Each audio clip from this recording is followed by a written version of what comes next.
2145। अबू जर रज़ियल्लाहु अन्हु से रिवायत है, उन्होंने कहा कि मैं रसूलुल्लाह सल्लल्लाहु अलैहि वसल्लम की खिदमत में हाजिर हुआ तो आप काबा के साए में बैठे फरमा रहे थे, रब काबा की कसम, वो लोग बहुत ही नुकसान में हैं। मैंने सोचा, मुझे क्या हुआ? क्या आपको मुझ में कोई ऐब नजर आता है?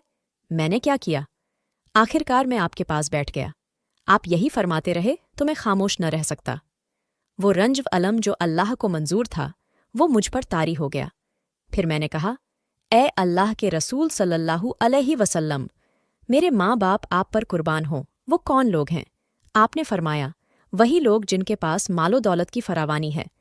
अलबत्ता उनसे वो अलग हैं जो अपने माल को इधर उधर, सामने, दाएं और बाएं खर्च करते रहें, यानी अल्लाह की राह में देते रहें। फ़ायदे। बुखारी की एक रिवायत में है कि रसूलुल्लाह सल्लल्लाहु अलैहि वसल्लम ने हज़रत अबू जर रज़ियल्लाहु अन्हु से फरमाया कि माल दौलत की कसरत रखने वाले क़यामत के दिन कमी का शिकार होंगे, यानी सवाब हासिल करने में पीछे होंगे।